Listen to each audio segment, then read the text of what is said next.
वो ऐसा तत्व है जो पंच भौतिक तत्वों से न्यारा है, जन्म मरण से रहित है, और वो अचल है, अडोल है, अबोल है, अकह है, अनाम है, निअक्षर नाम है, वो अक्षरों में नहीं आता। तो उस तत्व का ज्ञान करवाने वाले गुरु को ही तत्वदर्शी संत कहा जाता है। लेकिन दुख के साथ कहना पड़ रहा है कि आज तत्वदर्शी संत वो बने बैठे हैं जो मंत्रों का जाप दे रहे हैं। बहुत दुख के साथ कहना पड़ता है, जबकि तत्वदर्शी का मतलब क्या होता है? तत्वदर्शी यानी शब्द में ही अर्थ छुपा है, लेकिन ये अज्ञानी जीव समझ ही नहीं पा रहे हैं कि इस शब्द का अर्थ क्या हो सकता है। तत्वदर्शी यानी तत्व का दर्शन कराने वाला, चाहे वो आंखों से कराए नाशवान तत्वों का दर्शन, चाहे वो ज्ञान से कराए अविनाशी तत्व का दर्शन।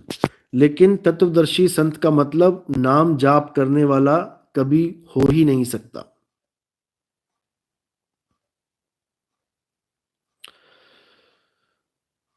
इसीलिए तत्वदर्शी संत की महिमा गाई है। आप गीता पढ़ेंगे, गीता में अध्याय 4 34वां श्लोक यही बोल रहा है कि तत्वदर्शी संत की शरण में जाओ। लेकिन यहाँ तत्वदर्शी कौन बने बैठे हैं? जो मंत्रों का ज्ञान पकड़ा रहे हैं। ये बिल्कुल घोर अज्ञान है। ओम कलियम हरियम शरियम सोहम सत्यम, ये सब नाम देने वाले आज तत्वदर्शी बने बैठे हैं। हैरानी होती है, शब्द का अर्थ क्या है और क्या समझाया जा रहा है, इसीलिए दुख होता है। समझ लो। तो तत्वदर्शी संत का क्या काम होता है? तत्वों के बारे में ज्ञान करवाना, पंच भौतिक शरीरों के जो नाशवान शरीर हैं उसके बारे में ज्ञान करवाना, उसके बाद सूक्ष्म शरीरों में जो ज्ञान है उसको समझाना, और जो शब्द रूपी यानी निहित तत्व है उसका ज्ञान करवाना। तो निहित तत्व जो वस्तु है, जो तत्व है, उसको हम जब लखेंगे तब हमें समझ में आएगा कि आखिर हमारा स्वरूप क्या है। क्योंकि उसी निहित तत्व का ज्ञान करवाना यही तत्वदर्शी संत का असली रोल होता है। उसको हम निहित तत्वदर्शी संत भी कह सकते हैं, क्योंकि वो दोनों प्रकार के तत्वों का ज्ञाता है। वो दोनों प्रकार के तत्वों को जानता है। वो पंचभौतिक तत्वों को भी जानता है और वो निहित तत्व को भी जानता है। इसलिए उसको हम निहित तत्वदर्शी संत भी कह सकते हैं और तत्वदर्शी संत भी कह सकते हैं।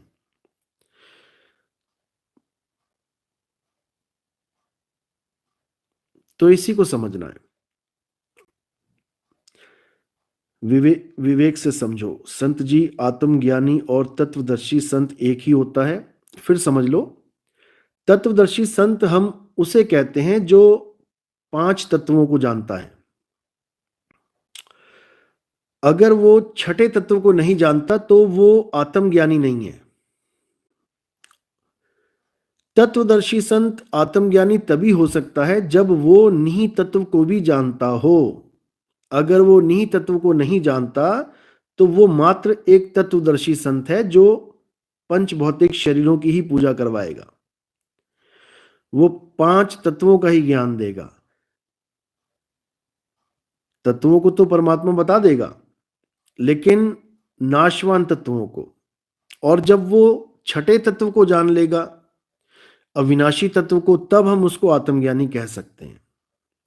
तब उसने उस तत्व को जान लिया है जो 5 तत्वों से परे आत्म तत्व है। समझ लो। तो इसी को समझना है। जब हम ये समझ जाएंगे तो हमारे सामने जो भी ज्ञान आएगा, जो भी वाणी आएगी, हम अपने आप ही ये परखते चले जाएंगे कि किस लेवल की वाणी है।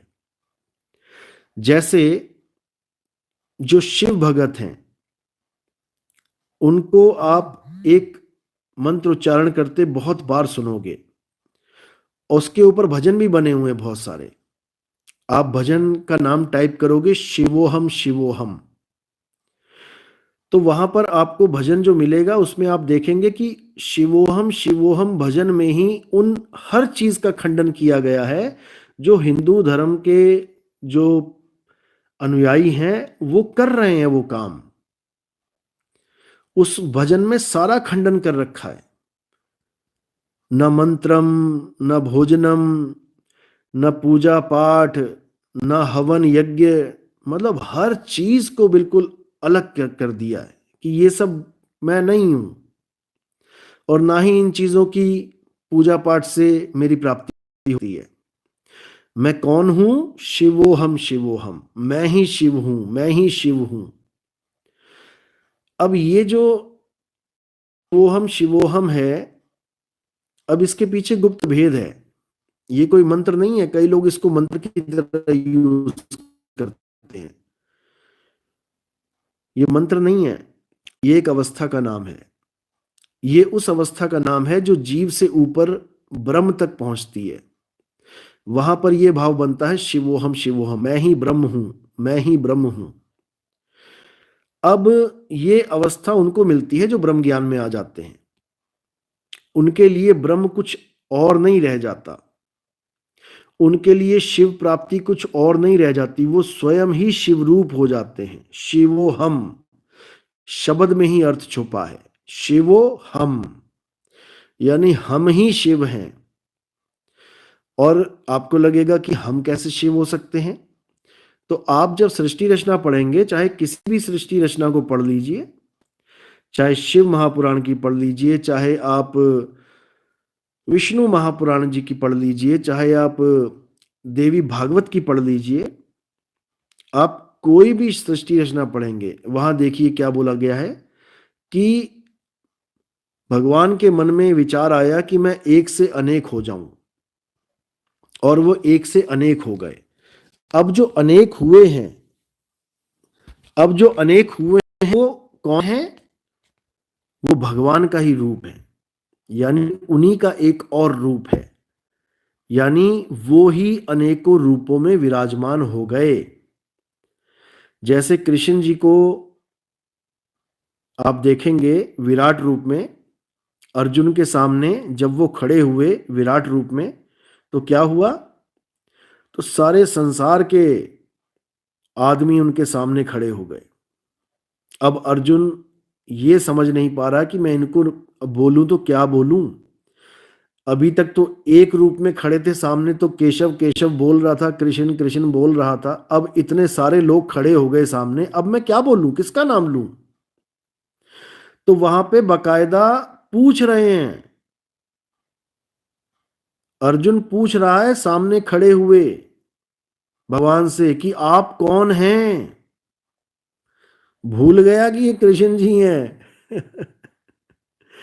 क्योंकि वहां पे ऐसे ऐसे रूप आ गए कि उसको पता ही नहीं कि इनका नाम क्या लूं मैं। तो कृष्ण जी बकायदा गीता में ये लिखा हुआ है, पढ़ सकते हो आप अपनी आंखों से। जो लोग कहते हैं कि ये कृष्ण जी का विराट रूप है, कृष्ण जी का, अरे भाई कृष्ण जी वो तब थे जब अकेले खड़े थे सामने।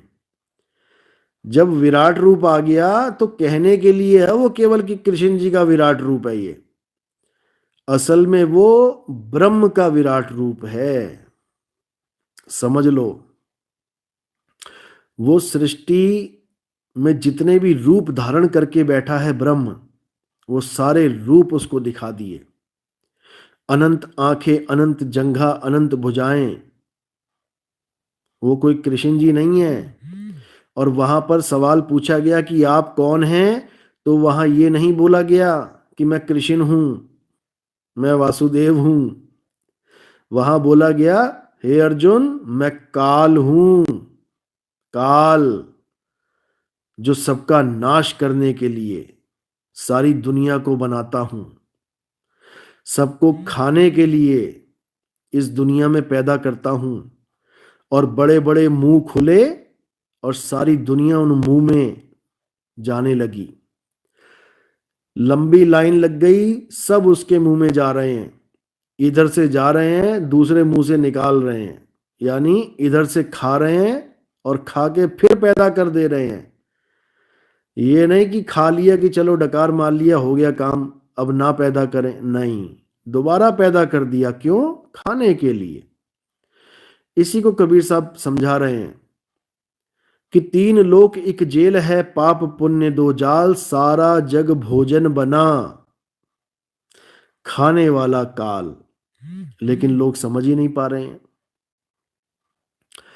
इसी को समझाने के लिए बड़े बड़े संतों ने भरपूर इशारे किए अपनी वाणियों में, लेकिन ये मूर्ख जीव समझ नहीं पाया, ये समझ ही नहीं पाया, करे तो करें क्या।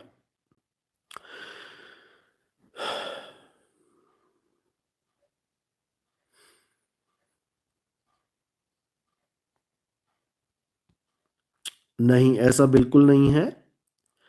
जो ये कहते हैं कि हमें काल काल को अपनी कमाई देनी पड़ेगी, ऐसा देना पड़ेगा, वैसा देना पड़ेगा, ऐसा बिल्कुल नहीं है मेरे भाई। ये काल के दूतों की एक साजिश है, काल का नाम जपवाने के लिए। सीता भी रावण के महल में रही, रावण की लंका में रही, बिना उसका नाम जपे। अब कहने वाले ये भी कह सकते थे कि सीता को भी वहां का ऋण उतारने के लिए नाम जपना चाहिए था, लेकिन ऐसा नहीं है। कोई ऋण नहीं है, किडनैपिंग करने का कोई ऋण नहीं होता। तुम्हें किडनैप करके कोई 5 स्टार होटल में कमरे में छुपा दे, इसका मतलब ये नहीं कि तुम्हें 5 स्टार होटल के कमरे का किराया तुम्हें देना है क्योंकि तुम वहां रह रहे हो। तुम्हें रखा जा रहा है। मुर्गियां जिस बाड़े में रहती हैं उसका किराया नहीं देती, उनको रखा जा रहा है वहां पे। एक जगह से दूसरी जगह बकरों की सप्लाई होती है, लाद लाद के गाड़ियों में ले जाते हैं, तो वो गाड़ी का किराया नहीं देता कि मैं दिल्ली से मुंबई जा रहा हूं तो मुझे इतना भाड़ा देना पड़ेगा। उनका किडनैप हुआ है, आपका किडनैप हुआ है, आपको यहाँ पे कोई लेके आया है। इस दुनिया में आपको पैदा किया जा रहा है, आप अपनी मर्जी से पैदा नहीं हो रहे हो। कोई है जो आपको पैदा कर रहा है, लेकिन आपको पता ही नहीं है कि हम पैदा होते कैसे हैं। ये पेड़ दिखाई दे रहा है, लेकिन इसका बीज तुम्हें पता ही नहीं है कि डलता कैसे है। इसीलिए ये काल के दूत क्या करते हैं, ये तुम्हें केवल ये झांसा देते हैं कि तुम्हें परमात्मा के पास तब पहुंचाया जाएगा जब तुम काल का ऋण उतार दोगे। ऐसा बिल्कुल नहीं है। अरे हम अपने दुनियावी पिता के साथ किसी होटल में खाना खाने चले जाएं, तब हमें अपनी जेब से निकाल के कुछ नहीं देना पड़ता, पिता अपने आप ही संभाल लेता है। तो ये दुनिया का पिता जब तुम्हें बिना खर्चे के खाना सकता है, ऋण उतार सकता है, खाया तो तुमने है ना, लेकिन पिता पैसे दे रहा है, तो वो परम पिता परमात्मा, वो तुम्हारी भक्ति काल को देगा। शर्म करो भाई, शर्म करो, ऐसा कुछ नहीं है। और ये भी झांसा दिया जाता है कि दुनिया में जितनी भी सुख सुविधाएं हैं, इसको पाने के लिए काल का नाम जपना पड़ेगा। ये भी भ्रम है, इसको भी दिमाग से निकाल दो। साहिब ने कभी नहीं कहा कि काल से कुछ मांगो। साहिब कहते हैं, वाणी में आपने सुना होगा कि साहिब इतना दीजिए, यानी अरदास कहाँ लग रही है, साहिब से। साहिब इतना दीजिए जामे कुटुंब सुमाए, और मैं भी भूखा ना रहूं साधु भूखा ना जाए। काल इतना दीजिए नहीं बोला गया है कि काल हमें इतना दीजिए हमारे बच्चे पल जाएं। काल से मांगोगे तो देना ही पड़ेगा ना, जिससे मांगोगे उसके कर्जदार बनोगे। काल से मांगो ही मत, कर्जदार कैसे बन जाओगे भाई। तो इन काल के दूतों ने खुद तो काल से मांग मांग के अपना ऋण चढ़ा लिया है, क्योंकि इन्होंने बहुत सुविधाएं मांगी, हमारे बड़े बड़े आश्रम बन जाएं, हमारा बड़ा बड़ा नाम हो जाए, हमें बहुत सुख सुविधाएं मिल जाएं, बड़ी बड़ी गाड़ियां मिल जाएं। यही सपना है इनका, गुरुवाई करने का यही सपना है इनका। तो काल से मांगोगे दुनियादारी की चीजें, तो काल ने भी बोला ठीक है दे देंगे भाई तुझे, लेकिन हमारा नाम जपवा। अब लगे हुए नाम जपवाने में काल का। तो काल का नाम जपने की जरूरत नहीं है मेरे भाई। यहां तक कि गीता में आप पढ़ोगे तो उसमें लिखा है कि अगर आप केवल एक ओम नाम जपते हो, ओम, तो आपको ब्रह्मलोक की प्राप्ति हो जाएगी। आपको देवी देवताओं के नाम जपने की जरूरत नहीं पड़ेगी। यानी देवी देवताओं का लोक पार करने के लिए आपको एक पैसा नहीं देना पड़ेगा वहां पे। केवल ओम नाम की इतनी कमाई हो जाएगी कि तुम सीधे ब्रह्मलोक पहुंच जाओगे। तो मेरे भाई, जब काल की इतनी पावर है कि बिना देवी देवताओं का नाम जपे सीधे तुम्हें अपने घर तक पहुंचा रहा है, तो सोचो परमात्मा की कितनी पावर है। बिना काल का नाम जपवाए, बिना अक्षर पुरुष का नाम जपवाए, बिना देवी देवताओं का नाम जपवाए वो यहां से लेके जा सकता है। लेकिन वो समर्थ हो तब।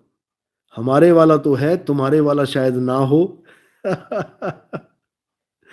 हमारे वाला तो समर्थ इतना है कि वो कहता है तू विश्वास कर बस, फिर देख मैं क्या करता हूं।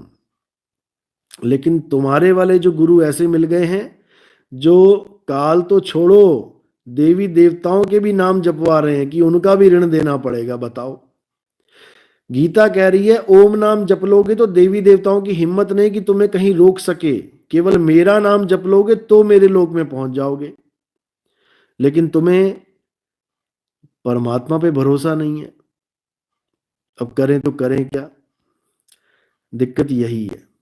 तो साहिब कह रहे हैं कि शब्द आए जही विधि हाथा और तेही विधि काल नवावे माथा।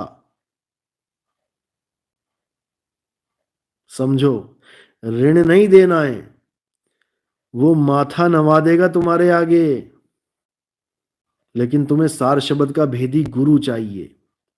ये मंत्र देने वाले गुरु नहीं चाहिए कि मंत्र देने वाले गुरुओं को तुम तत्वदर्शी संत कहते हो। शर्म आनी चाहिए, शर्म। मंत्र देने वाले गुरु को जपी कहते हैं, जपी, क्योंकि नाम जपवा रहा है वो तुम्हें। और तपस्या कराने वाले गुरु को तपी कहते हैं, तपी। समझ लो, समझ लो। इन जपियों के चक्कर में नहीं पढ़ना है। ठीक है, जब तक पढ़ लिए ठीक है, कोई बात नहीं, छोटी क्लास है, करनी जरूरी है। लेकिन अब आगे एडमिशन लेना है, अब आगे बढ़ना है। समझ लो। तो भरमाने वालों में बहुत से लोग हैं, कोई कमी नहीं है यहां पे।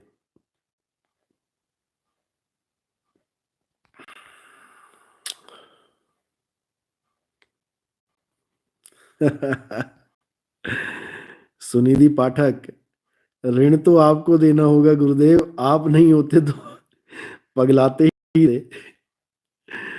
हमें कोई ऋण नहीं चाहिए भाई। हमारा ऋण तो यही है कि जो बताया जा रहा है उसको अच्छे से ग्रहण करो, भक्ति करो और निकलो यहां से। हाँ, प्रचार में योगदान करो, पर्चे छापो, 1000 2000 5000 जितनी आपकी हैसियत है, जितनी आपकी बाजुओं में बल है, सेवा तो उतनी कर सकते हैं जितना हमारे में जान है। तो उस हिसाब से आप पर्चे अखबारों में लगवाओ और घर घर तक ये ज्ञान पहुंचे। हमारा उद्देश्य यही है कि लोगों तक ये ज्ञान पहुंचे।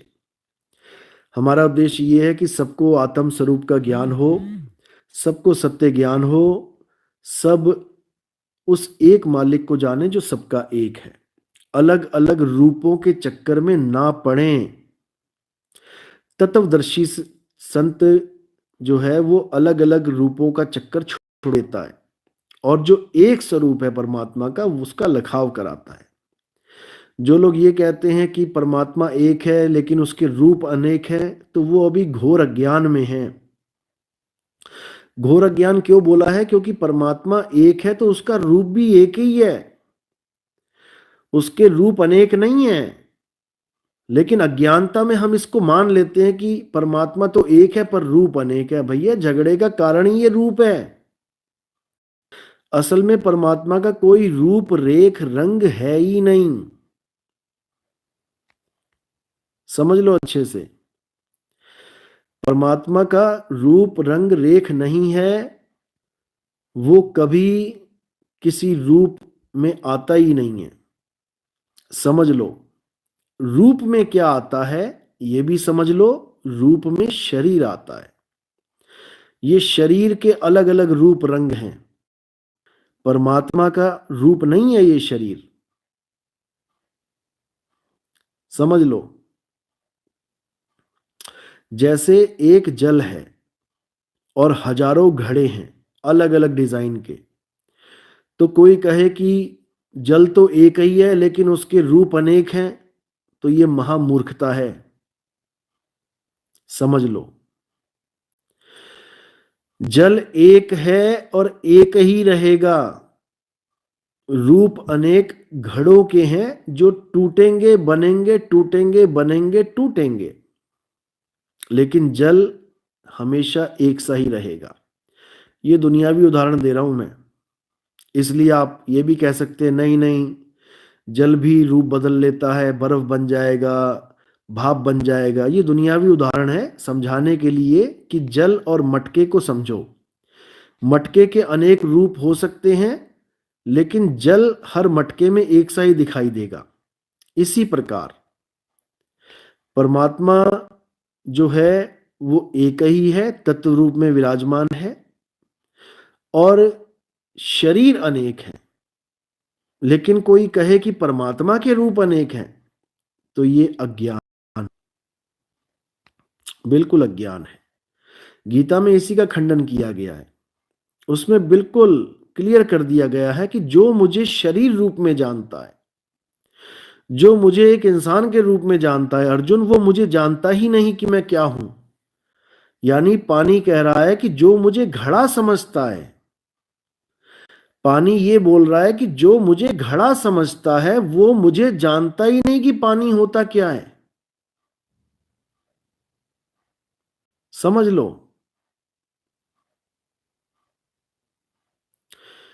पानी को घड़ा कहना ही मूर्खता है, और यही मूर्खता हमारे हिंदू धर्म में सबसे ज्यादा दिखाई देती है। इसीलिए सबसे ज्यादा कन्वर्जन हिंदू धर्म का ही होता है। सबसे ज्यादा कन्वर्ट होते हैं कौन? हिंदू धर्म के लोग। क्यों? क्योंकि उनको अलग अलग देवताओं में उलझा दिया गया है। इसी का फायदा उठा के क्रिश्चियन मिशनरीज काम करते हैं, मुस्लिम मिशनरीज काम कर रहे हैं। सबसे ज्यादा धर्म परिवर्तन हिंदुओं का ही हो रहा है। क्यों? क्योंकि उनके पास सब कुछ होते हुए भी कुछ नहीं है। उनके पास गीता जैसे ग्रंथ और भी कई ग्रंथ हैं जिसमें सब कुछ दे रखा है, लेकिन उसको वो समझ ही नहीं पा रहे हैं, क्योंकि समझाने वाले ही उल्टा समझा दे रहे हैं। दिक्कत तो ये है। गीता में आत्मा का भी पूरा ज्ञान है, और उसमें काल का भी पूरा ज्ञान है। लोग आत्मा के ज्ञान को तो समझ नहीं पाए, लेकिन काल को भगवान बना के बैठ गए। यानी शरीर को भगवान बना के बैठ गए, और आत्मा कहाँ गई भाई? शरीरों के मंदिर बना के बैठ गए। आत्मा का मंदिर कहाँ है? जिस आत्मा की महिमा गाई जा रही है कि आत्मा को कोई काट नहीं सकता, जला नहीं सकता, सुखा नहीं सकता, भिगो नहीं सकता, उस आत्मा का मंदिर कहाँ है? और जिस शरीर को जलाया जा सकता है, काटा जा सकता है, मारा जा सकता है, उस शरीर के, नाशवान शरीर के हजारों लाखों मंदिर बना डाले। बताओ,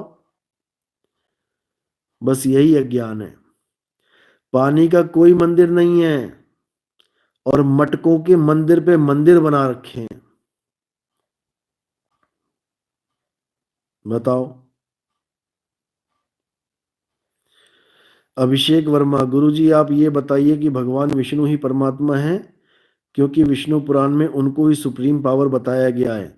भाई आपने विष्णु पुराण पढ़ा इसलिए आप बोल रहे हैं। आप शिव महापुराण पढ़ोगे ना, तो उसमें विष्णु जी को तो और छोर नहीं मिल रहा है। उस कमल नाल से लेके कमल के फूल के ऊपर से लेके नीचे तक ब्रह्मा विष्णु ढूंढने में लगे हैं, इसका और छोर क्या है? दोनों को नहीं मिला और छोर, समझ लो। और एक स्टोरी आती है कि ब्रह्मा और विष्णु जी आपस में लड़ पड़े कि मैं तेरा बाप, मैं तेरा बाप, मैं तुझसे बड़ा, मैं तुझसे बड़ा। बीच में शिवलिंग खड़ा हो गया, ज्योति स्वरूपी शिवलिंग, और छोर नहीं मिला उसका कि कहां से कहां तक जा रहा है। तो दोनों का घमंड टूट गया। पढ़ो उसको भी, वो भी उसी लेखक ने लिखा है जिसने विष्णु महापुराण लिखा है। वो किसी ने अपने घर में बैठ के लिखा है। और जब तुम श्रीमद् देवी भागवत महापुराण पढ़ोगे तो तुम्हें तीनों ही बच्चे दिखेंगे। ब्रह्मा जी, विष्णु जी, महेश जी, जिनको निद्रा में रख के सुला दिया गया, पैदा करके सुला दिया गया, और जब तीनों उठे तो क्या क्या हुआ, वो सब उस ग्रंथ में है, पढ़ लेना। पढ़ने के बाद भी तुम्हें समझ में नहीं आएगा कि ये हो क्या रहा है।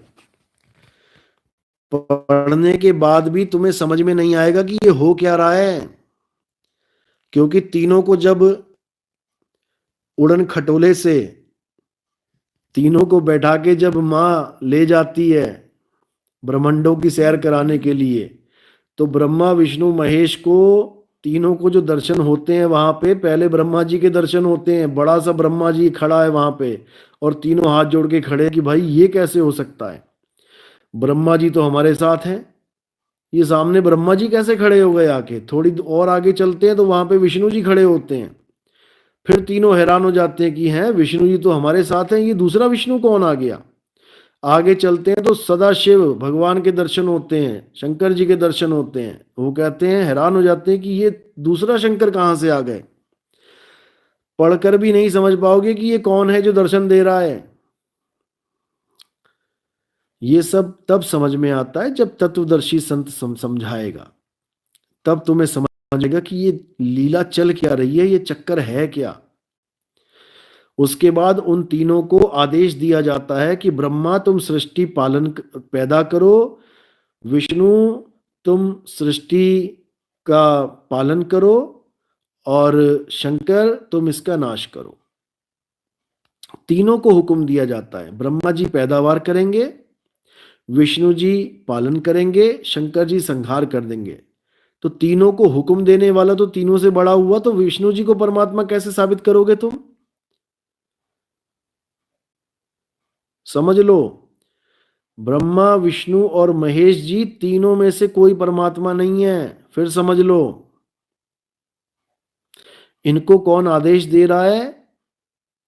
श्रीमद् देवी भागवत में देवी आदेश दे रही है। तुम्हें इंटरनेट पे मिल भी जाएगा, सर्च कर लेना, लिख देना ऐसे कि